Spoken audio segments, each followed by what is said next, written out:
Né? Dá pra saber qual é o vídeo do hack. Por aí, né? Vamos pra águia, vamos. Vamos pra águia. Mais um símbolo da águia aí que vai. vai. Muito império traz águia, né? Quase todos os impérios usam águia. Rainha das aves. Encarnação, substituto ou mensageiro da mais alta divindade uraniana e do fogo celeste, o Sol. E só ela ousa fixar sem queimar os olhos. Fichar sem queimar os olhos. É fixar mesmo, né? Fixar sem queimar os olhos. Símbolo de tamanha importância que não existe nenhuma narrativa ou imagem histórica ou mítica, tanto em nossa civilização quanto em todas as outras, em que a água não acompanhe, em que a águia não acompanhe, ou mesmo não os represente, os maiores deuses e os maiores heróis. E o atributo de Zeus, Jupiter.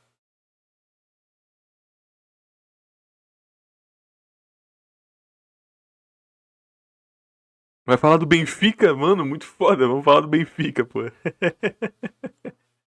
Atributo. O time que derrotou o maior time de todos. Primeiro foi o Benfica, né? Que é o final da 61. O atributo de Zeus, Júpiter, e o de Cristo é o emblema imperial de César e de Napoleão. E, tanto nas pradarias americanas, olha aí, como na Sibéria, no Japão, na China e na África, xamãs, sacerdotes, adivinhos, igualmente reis e chefes guerreiros tomam seus atributos para participar de seus poderes.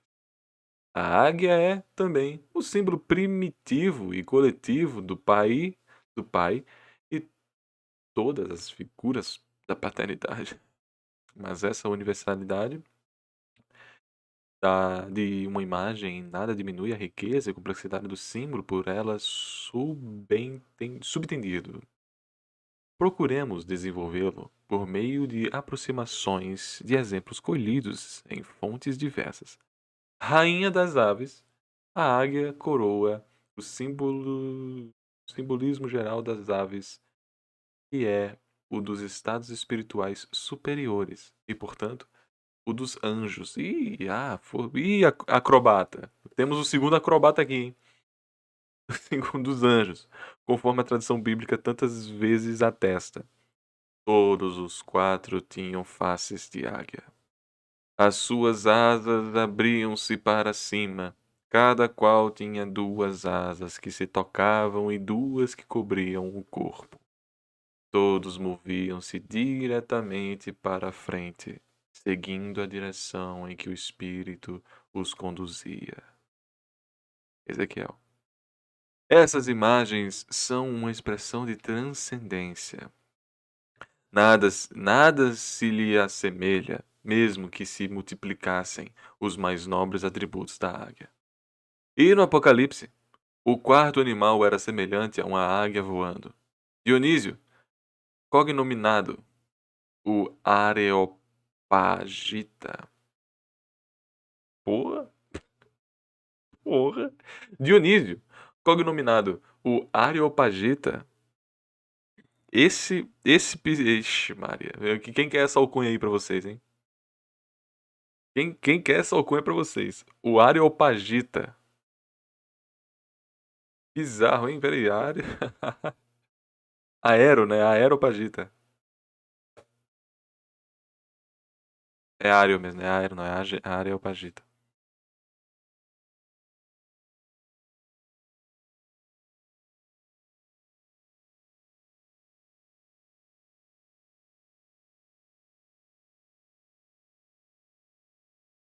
É alcunha própria, tá?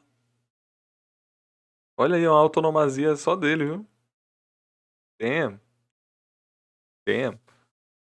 Espero que tenha o símbolo de México. México mesmo? Da água. É, pode ser que tenha um México aqui também. Não sei. Vamos ver. Explica a representação do anjo pela águia com as seguintes palavras. A figura da águia indica a realeza, a tendência para os cimos, o voo rápido, a agilidade, a prontidão, A engenhosidade para descobrir alimentos fortificantes. O vigor de um olhar lançado livremente, diretamente e sem rodeios, para a contemplação dos raios que a generosidade do sol teárquico multiplica.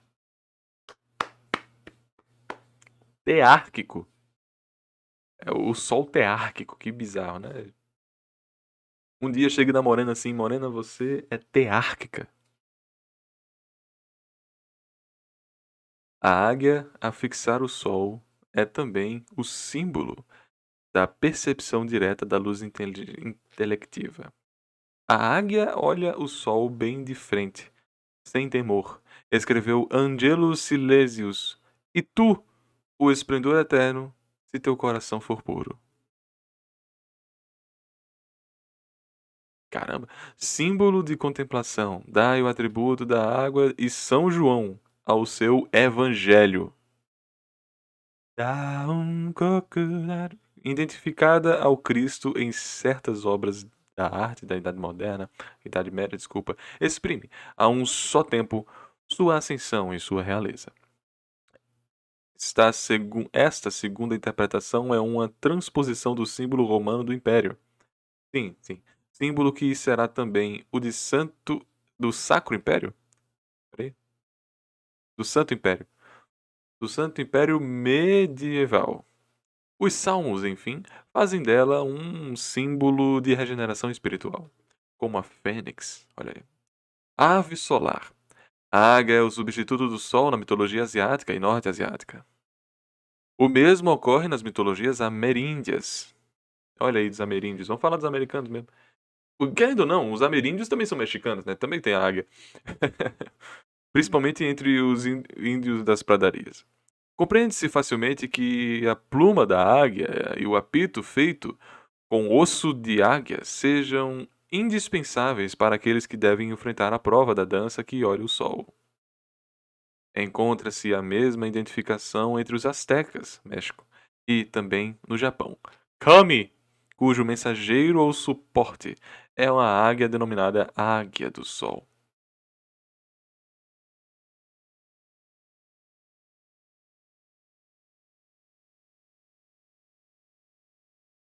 O Shinohane, né? Finge vai ler o dicionário dos símbolos, vai lá. Na representação que fazem do universo, os índios Zuni colocam a águia no quinto ponto cardial, que é o Zenit. Zenit? Da Rússia? É. Sendo que o sexto é o Nadir. O sétimo, o centro, lugar do homem.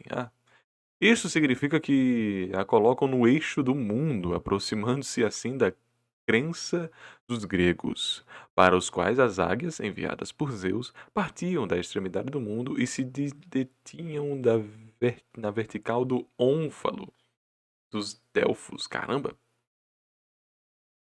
Partiam da extremidade do mundo e se detiam na vertical do Ônfalo dos Delfos, percorrendo desse modo a trajetória do Sol, do nascer ao zênite, que coincide com o eixo centro do mundo.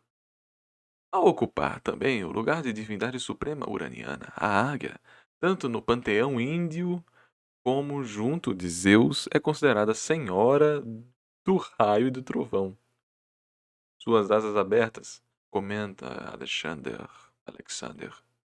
evocam as linhas recortadas do relâmpago, bem como a da cruz. Cruz vai ter uns 5 páginas também, né? Alexander vê nas duas imagens de águia relâmpago e da águia cruz os símbolos de duas civilizações, a dos caçadores e a dos agricultores. Damn. Damn. Segundo esse autor, a águia, divindade uraniana, expressão do pássaro trovão, é a origem do emblema principal das civilizações de caçadores nômades, guerreiros e conquistadores. Assim como a cruz foliácea do México, que utiliza o rebento do milho dicotiledônio. Pra quem não sabe o que é dicotiledônia, é só, tipo, a raiz, né? Milho dicotiledônia, é um milho muito forte.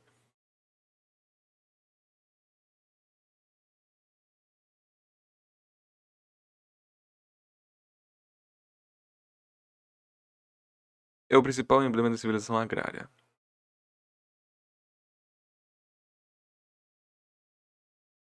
Ou seja, águia cruz é agrário. Interessante, interessante. Na origem das culturas índias, uma encarna o norte, o frio e o princípio masculino. A outra é a característica do sul, vermelho, úmido e cálido, e representatividade e representativa dos princípios femininos.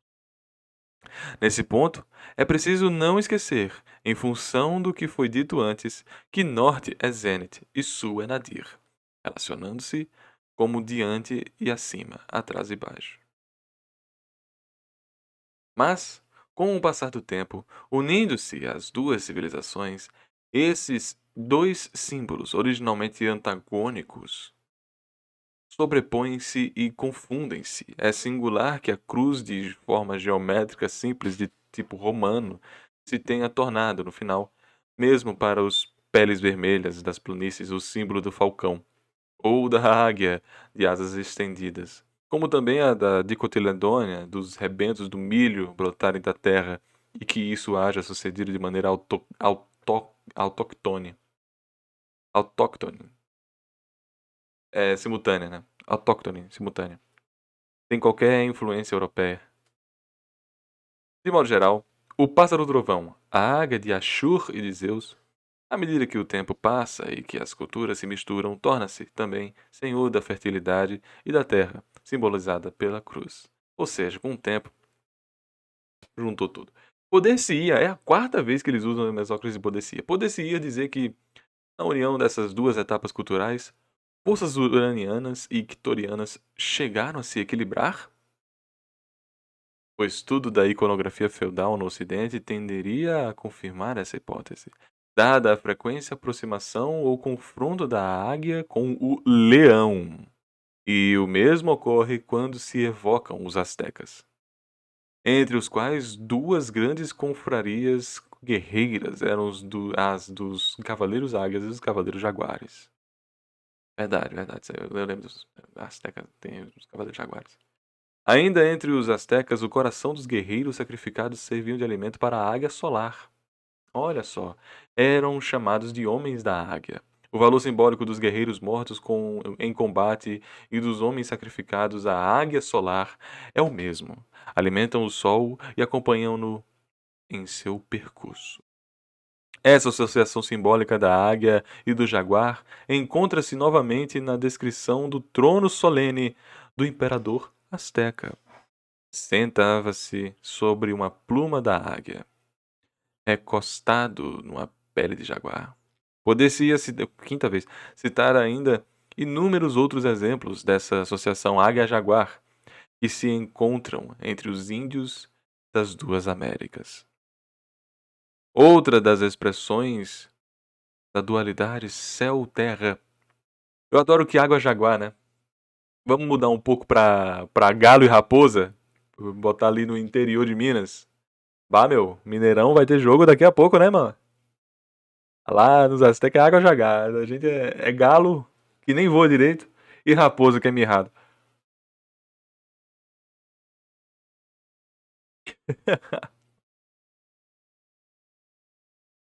Outra das expressões da dualidade céu-terra aparece com a posição águia-serpente. Águia-serpente.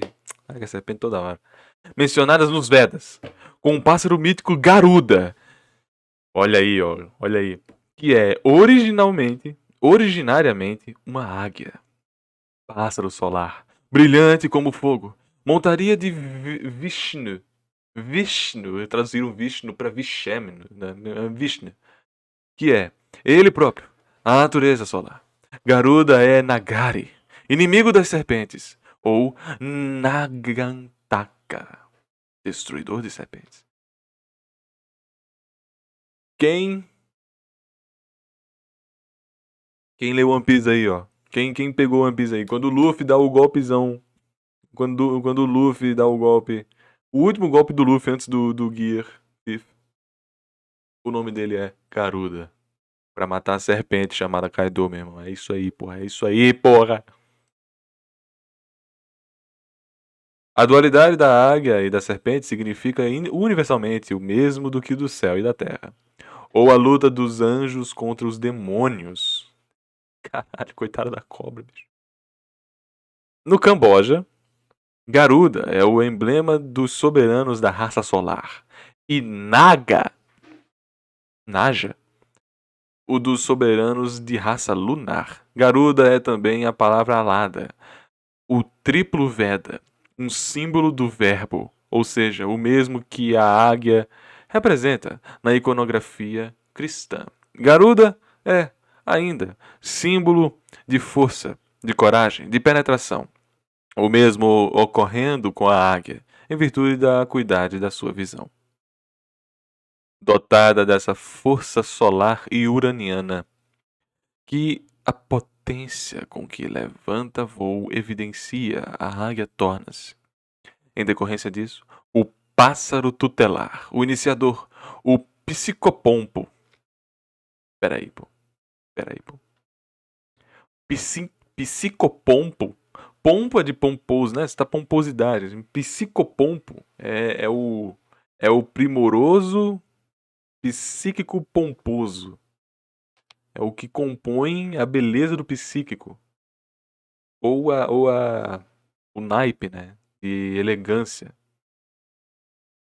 Que arrasta consigo a alma do xamã através de espaços invisíveis. As tradições americanas e asiáticas se interpenetram e se reforçam continuamente nesse ponto. Quanto mais não seja pela utilização idêntica da pluma da águia nas práticas xamânicas dos dois continentes. Assim, na Sibéria, o xamã dança durante longo tempo, cai por terra inconsciente e sua alma é levada ao céu numa barca puxada por águias. Ao passo que entre os pavitsus, ao passo que entre os pavitsus, índios da América do Norte, quando um bastão, ao ostentar em sua extremidade uma pluma de águia obtida por um xamã, é colocado sobre a cabeça do doente. O mal desaparece com o xamã que a águia arrebata em seus voos mágicos.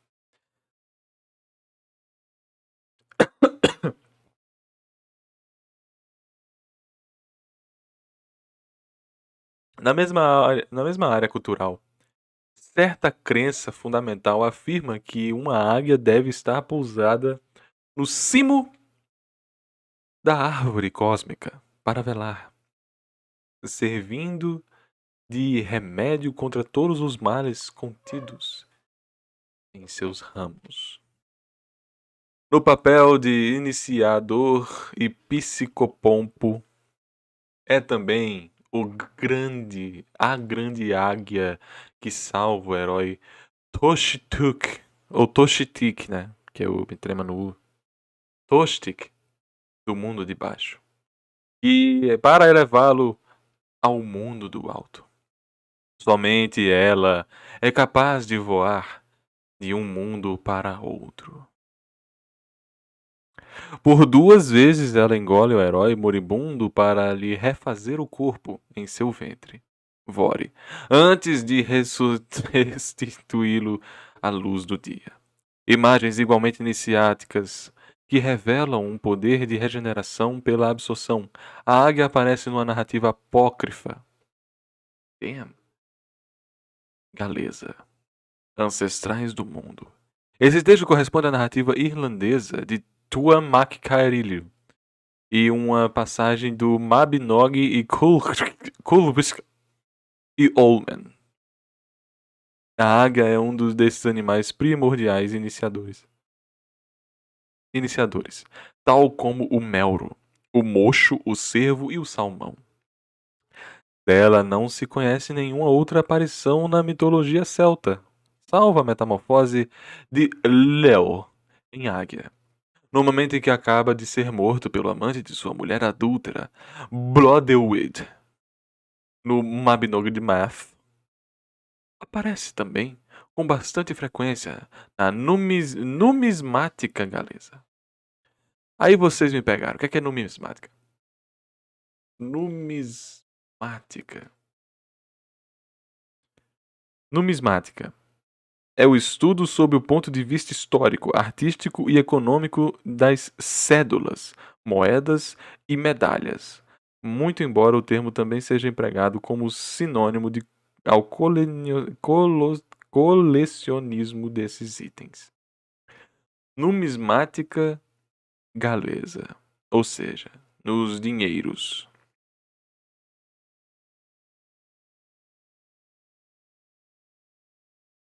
Na Irlanda, seu papel parece ter sido representado pelo falcão.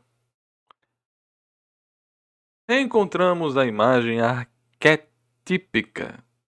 Eita, Jung. Encontramos a imagem arquetípica do pai associada à do iniciador. É a do psicopompo em um mito siberiano. Relatado por um. Eita, susto. Dá um sustinho aqui, mas não se preocupe não.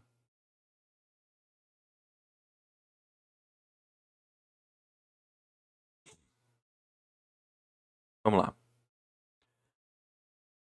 É a do psicopompo em um mito siberiano. Relatado por um Uno-Arva, que faz a águia o herói civilizador. Pai dos xamãs, o Altíssimo envia a águia para socorrer os homens, atormentados pelo mau espíritos, portadores das enfermidades e da morte. Mas os homens não entendem a linguagem do mensageiro.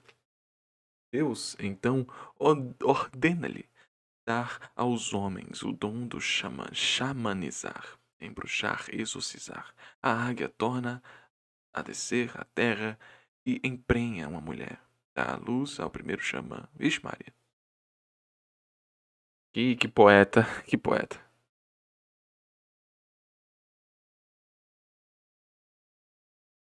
A tradição ocidental igualmente dota a águia de poderes excepcionais que a colocam acima das contingências terrenas. Assim, embora não seja ela imortal, possui um poder de rejuvenescimento. Expõe-se ao sol, e quando sua plumagem está em chamas, mergulha numa água pura e reencontra, desse modo, uma nova juventude. Ícaro, Ícaro, pode-se comparar essa lenda com a iniciação e a alquimia, que compreendem a passagem pelo fogo e pela água. A agudeza de sua vista faz da águia um ser clarividente, ao mesmo tempo que um psicopompo. Já em plena cristandade, supõe-se que a águia transporta a alma dos mortos sobre suas asas, a fim de fazê-la retornar a Deus. Um voo em descenso significa a descida da luz sobre a terra. Os místicos da Idade Média repisam frequentemente o tema da águia para evocar a sua visão de Deus. Comparam a oração às asas da águia que se eleva em direção à luz. De clarividente, torna-se facilmente augural e divinatório. Na antiguidade mediterrânea, a arte augural interpreta o voo das águias a fim de perceber as vontades divinas. A águia romana, assim como o corvo germano-celta, é essencialmente a mensageira da vontade do alto. Olha só. A rainha das aves, diz Píndaro, a águia dorme pousada no centro de Zeus, cuja vontade faz conhecer os homens. Quando Príamo vai rogar a Aquiles que lhe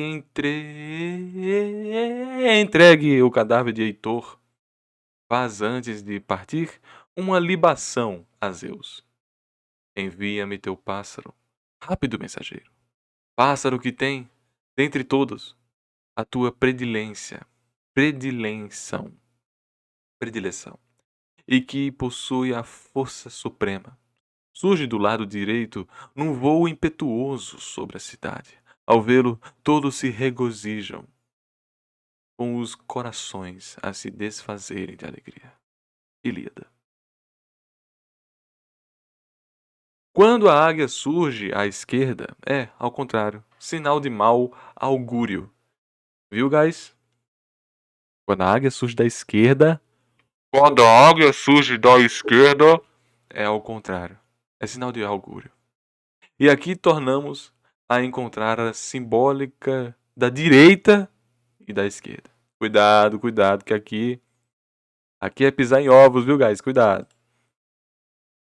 Em sua qualidade augural, mas muitas vezes confundida, como no caso da Irlanda, em outras aves de rapina, principalmente a do falcão, a águia também aparece nas tradições iranianas.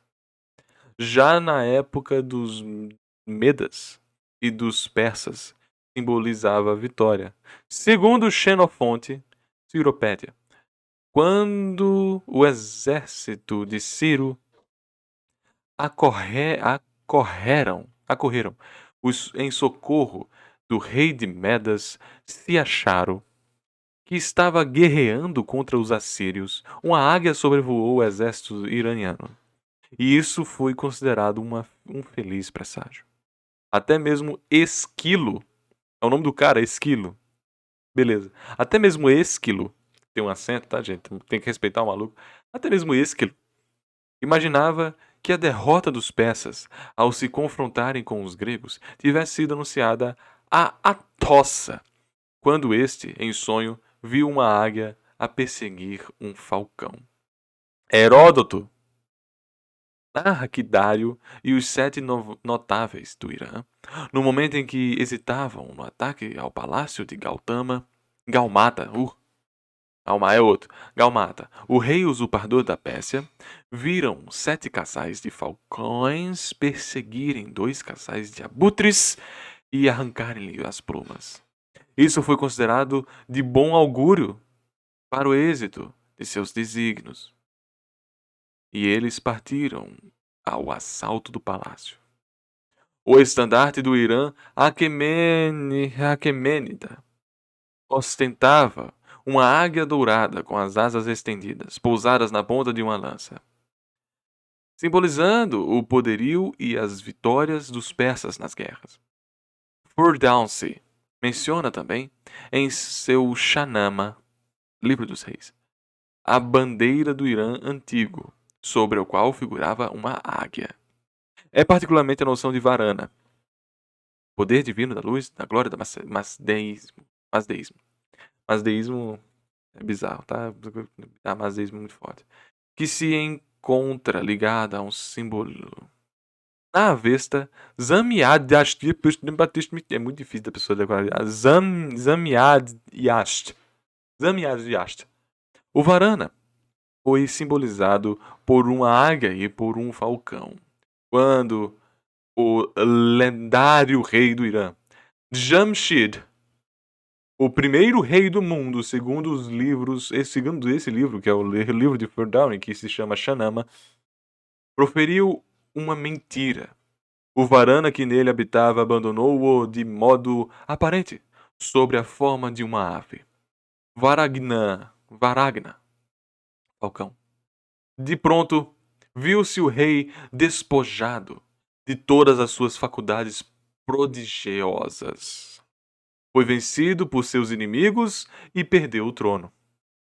A aparição no Islã em nada altera a simbologia da águia. Em vários contos, um mágico prova sua supremacia sobre outro transformando-se em águia. Um poder sobrenatural é atribuído a esse pássaro nas velhas farmacópias. Aí, desculpa. Desculpa, gente. Aí eu não sei o que. Cornucópias eu sei, mas farmacópia. Cara, farmacópia é o quê?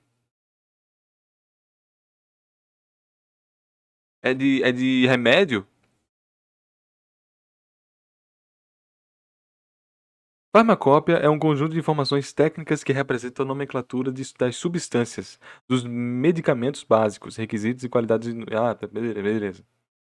Farmacópia é de fato para isso. Tudo bem, tudo bem. É isso. Farmacópia. Vivendo e aprendendo, galera. Vivendo e aprendendo. Pô. Eu não sou o deus do português. Eu não sou o deus do português. Um poder sobrenatural é atribuído a esse pássaro nas velhas farmacópias. Farmacopeias. Farmacopeias.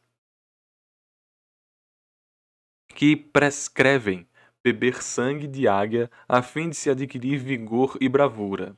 E pretendem que o excremento da ave, misturado com uma espécie de bebida alcoólica chamada sic, possa remediar a esterilidade das mulheres. Ainda em nossos dias, para os nômades Urik ou Irik da Turquia, a águia representa a idade da plena potência masculina para procriar, quase situada entre os dos peixes, idade do adolescente, e a do carneiro, idade do ancião. Nos sonhos e na arte divinatória orientais, a águia simboliza o rei poderoso, ao passo que o rei é presságio de desgraça. O folclore conservou esse valor simbólico da águia. Em Os Segredos de Hamza, o rei Anushiravan vê em seus sonhos um bando de corvos a voar, vindo de Caibar.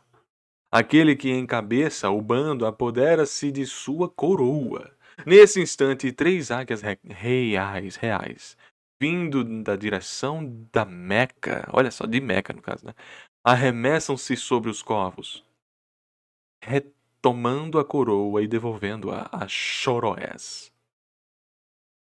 Esse sonho é interpretado pelo vizinho Buzard-Jomer como indicação de um inimigo do rei que será vencido pelo Emir Hamza, Amir, seu escudeiro, e por Mokbel, seu arqueiro.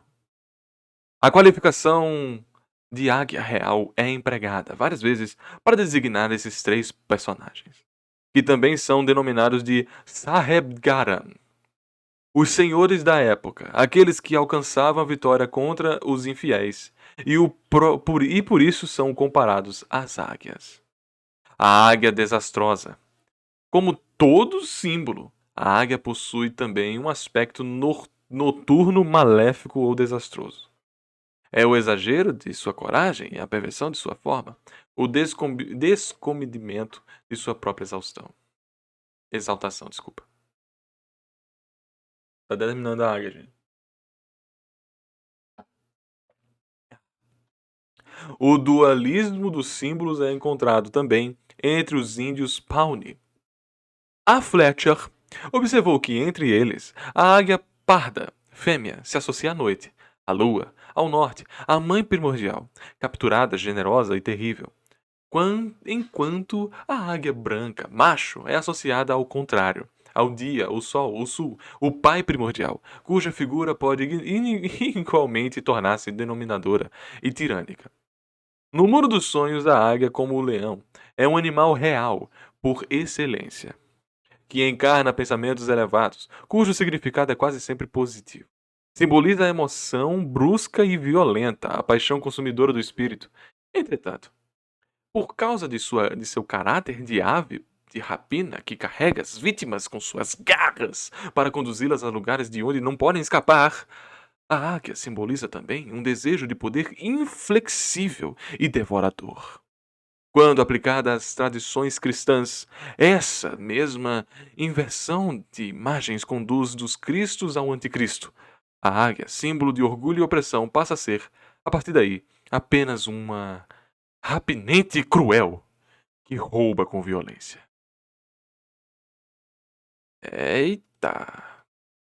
Gente, a gente acabou a parte da águia. Felizes?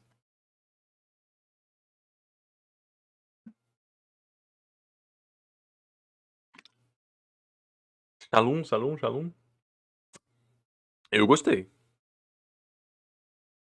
Eu gostei. Faltou budismo, faltou confusionismo, faltou confusionismo que muitas das vezes é atrelado ao taoísmo, né? Faltou. Mas águia no taoísmo não é tão forte. Quando for pra aves, aí eu já vou exigir, mas águia mesmo não é tão forte para o confusionismo. Porque as águias não são tão predominantes assim na história da China. Acabou? Como assim? Ainda tá faltando o simbolismo da água com o Tathagata Sutra. Tá faltando. Mas a gente vai até o. Como é que eu disse? A gente vai até esse aqui, né? Alcione, hoje. Vamos pra Águia de Duas Cabeças, né? Albânia, Sérvia, Montenegro. Acho que Montenegro tem uma cabeça só, a águia. Enfim. A própria Polônia, né? A Polônia também tem o escudo a águia de duas cabeças. Esse símbolo não era desconhecido pelos antigos mexicanos.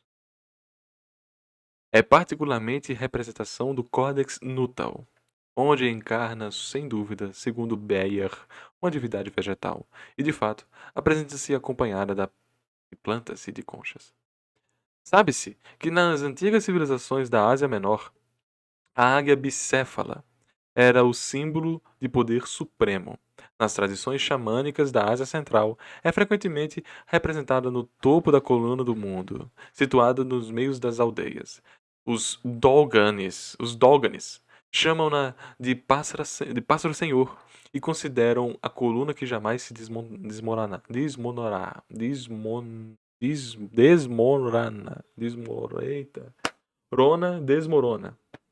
E considera e consideram a coluna que jamais se desmorona, no topo da qual ela está pousada, como a réplica de uma coluna idêntica colocada diante das moradas de Deus Supremo. Cognominada aquela que jamais envelhece nem tomba. Segundo Fraser, esse símbolo, de origem hitita, teria sido retomado na Idade Média pelos turcos Seldjúquidas, reproduzindo deste último pelos europeus na época das cruzadas, para chegar a esse meio indireto às armas imperiais da Áustria e da Rússia. A Rússia também tem a duas cabeças, na verdade. A duplicação da cabeça exprime menos a dualidade ou a multiplicidade das corporações do império, do que reforça, ao duplicá-lo, o próprio simbolismo da águia, autoridade mais do que real, soberania verdadeiramente imperial, rei dos reis. Assim também, os animais que aparecem nas obras de arte com tanta frequência, um ao lado do outro, ou um diante do outro, elevam ao máximo os valores simbolizados. Um amigo meu dizia que águia bicéfala, né, águia de duas cabeças, era a águia pagã. Mas não deve ser observado dessa forma.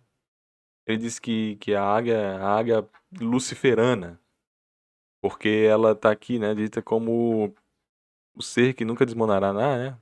O pássaro senhor, a coluna que jamais desmorona. O topo aquele que é a pousada. Aquele jamais envelhece nem tomba. Mas aí eu acho sacanagem. Você tá sendo muito escroto com a cultura dos outros. Assim, de maneira explicitamente escrota. Se você quiser ser assim, fica à vontade. Mas eu não interpreto dessa forma.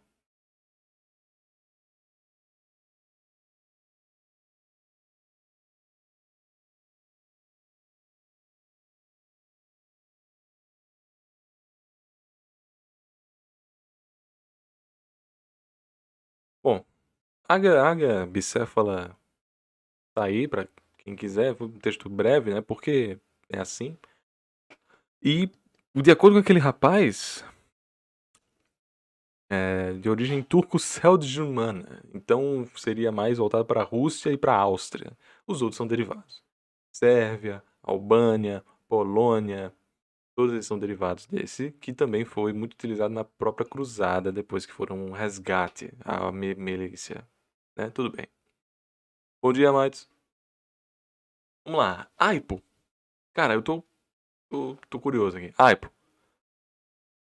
Planta umbelífera, aromática e sempre verde, com que os gregos coroavam os vencedores dos jogos istmicos. Os verdes talos do aipo dórico coroam a fronte desse ventúrio. A fronte desse venturioso vencedor, Píndaro, símbolo de juventude triunfante e alegre. Nas cerimônias fúnebres tinha importante papel como indicador do estado de eterna juventude que o defunto acabara de atingir. Olha só. Um takezinho aí, um cortezinho pra vocês, né? Ai. Álamo. Versão brasileira, Álamo. Aí pra vocês, ó. Vocês pensando que vocês nunca iam ver isso na sua vida, tá aí.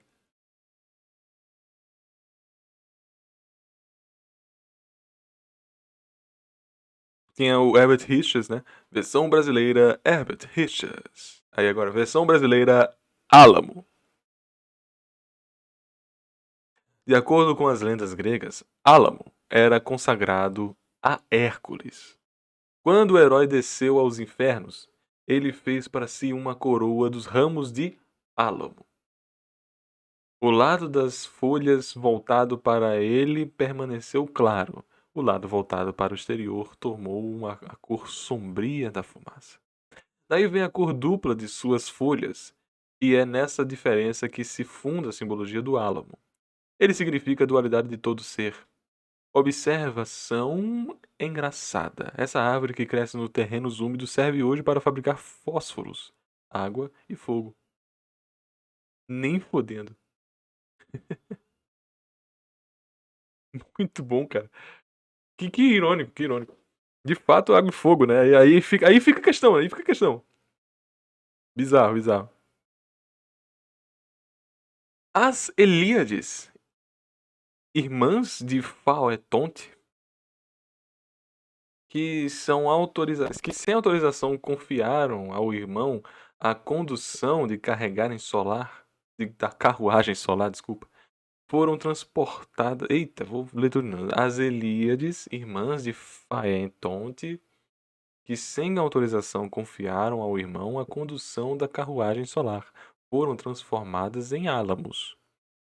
Uma Hespéride, do mesmo modo, foi transformada em álamo por ter perdido os pomos do jardim sagrado. A madeira do álamo branco era a única que se permitia utilizar por ocasião dos sacrifícios oferecidos a Zeus. Hades transformou Leuce em álamo, que colocou à entrada dos infernos. É isso. Para manter junto a si essa mortal que ele amava. Olha, caralho. Essa árvore surge também relacionada com os infernos, com a dor e com o sacrifício, assim como as lágrimas. Tanto que comentou aqui, né, de Hércules ter usado justamente para adentrar o inferno. A árvore funerária, ela simboliza as forças regressivas da natureza, a memória, mas mas que há esperança, o tempo passado, mais que o futuro dos renascimentos. Uou, damn.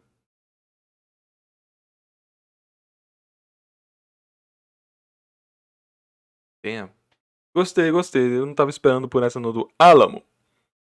Ou seja, toda vez que era um desenho da Álamo, ele nos fazia adentrar o inferno. Ou seja, todo anime que eles traziam, todo desenho que eles traziam era uma merda. E a gente tava sofrendo castigo divino. Mas a gente sempre voltava, como Hércules fazia. Olha só. Tintim pra vocês.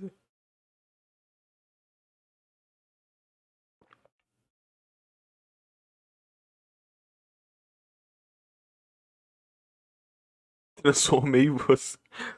Te transformei em árvore porque eu te amo, foda-se. Sua opinião. Por aí, por aí. Alaranjado. A meio caminho entre o amarelo e o vermelho.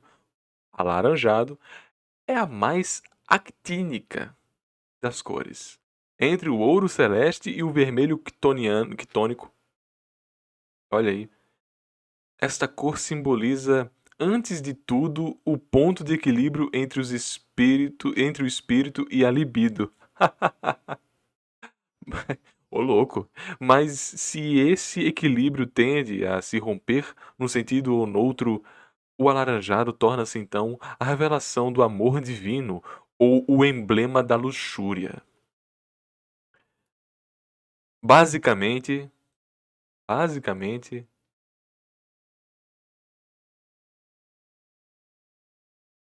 eu não vou nem comentar aqui, estamos de manhã ainda, né? O horário não permite. Vamos só deixar acontecer aqui.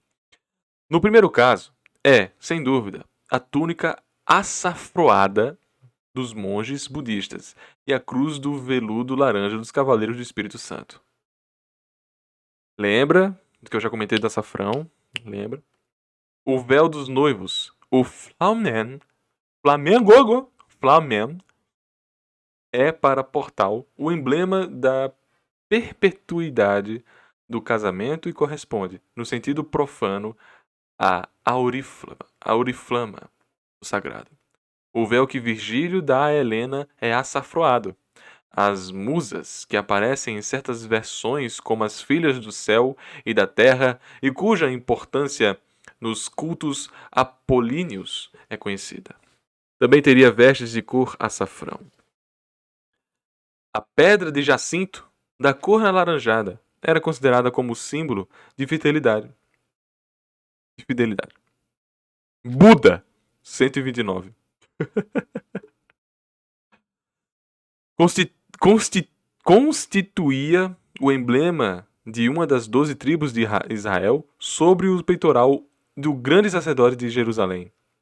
Voltamos a encontrá-la sobre a coroa dos reis da Inglaterra, onde simboliza a tempestade e a soberania do rei. Mara. Não, peraí, pô. Peraí. Turminha do budismo. Pô, se o cara citou Buda, agora cita Mara. Se esse Mara não for um Mara aí que eu conheço, tá de sacanagem isso aí. Passada no fogo, essa pedra se descolore, o que explica, segundo o portal, que se tenha visto nela a expressão de fé constante que triunfa sobre o ardor das paixões e se apaga. Mas o equilíbrio entre o espírito e a libido é algo tão difícil que o alaranjado se torna também a cor simbólica da infidelidade e da luxúria. Esse equilíbrio, segundo tradições que remontam ao culto da Terra-mãe, era buscado na orgia ritual, que é isso, que devia conduzir à revelação e à sublimação iniciatória. Disse que Dioniso usava vestes. É Dionísio, tá? Porque os caras estão traduzindo que é Dionísio. Usava vestimentas alaranjadas. No jogo Hades ele usa roxo. Rei do vinho. Ficou quente de repente. Então, galera, ó, é aquela coisa, né? Faça sua mulher, sua futura moça, de laranja, porque ela vai ser tão sacra a você quanto tão devassa a você, pelo que eu estou entendendo aqui. Aí fica aquela questão, ou ela te larga porque ela se perdeu no libido, ou ela te larga porque ela virou freira. É, são as duas vertentes aí do alaranjado. Eu vou comentar uma coisa aqui engraçada. A primeira música que eu me apaixonei, ela usava laranja. A segunda música que eu me apaixonei, ela também usava laranja. Que coisa. Eu nunca tinha feito nenhuma relação com isso. Mas, sim, sim. Gabriela, tenho muita pena de você hoje. Ela virou Sugar Baby. Ela virou Sugar Baby mesmo, não tô nem brincando, coitada.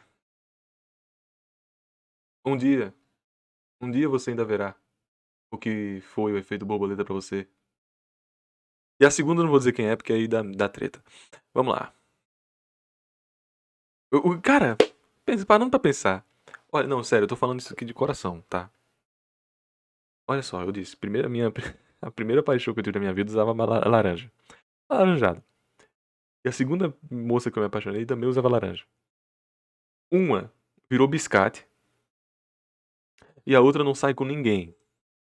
Ela disse que não liga mais pra namoro, não quer namorar ninguém e tal. Que isso, cara? Que isso, cara? É exatamente o que tá aqui.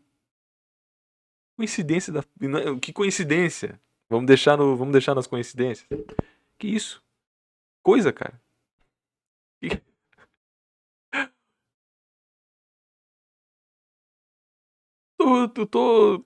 A minha cabeça tá inchando lendo esse livro, cara. Que é isso, cara? Por quê, hein? Que coisa, né? Marracala? Por que Marracala? Por quê? Caramba, cara, que bizarro, né? Que bizarro. Mas vamos lá, vamos pra última, gente. Vamos pra última. Vamos pra. Alaúde não tem, né? Vai ser só em lira que a gente vai ler Alaúde. Alavanca. Já dá pra saber, né, amigo? O simbolismo da alavanca é da mesma natureza do simbolismo da tesoura. Faz, faz parte, como esta, das ferramentas maçônicas. A alavanca é princípio ativo, enquanto coloca em movimento o princípio passivo, a matéria inerte. Mas sua atividade resulta da vontade que a move e diante do qual parece passiva. Assim como notamos a respeito da tesoura, a vontade precede aquilo que conhece, aqui o conhecimento. A alavanca é, como a tesoura, um intermediário passivo. Torna-se ativo só pelo poder de quem a utiliza. É a arma, né? Vai lá, arma, mata alguém. Pronto, aí, ó. A tesoura e a alavanca é passiva. Alguém tem que pegar e manusear. Em si mesma, é inerte. Refere-se, portanto, ao conhecimento que só se torna iniciático se aquele que o possui é, ele próprio, passível de iniciação, isto é, capaz de compreender. A alavanca torna-se, então, a força fecunda, a perigosa, perigosa, e por isso que ela só deve se exprimir quando controlada pela regra, pelo nível e pela perpendicular. A alavanca simboliza apenas uma força instrumental, movida e controlada por uma força superior, e o valor de seu emprego só é medida pelo valor daquilo que aquilo que ela ajuda a levantar.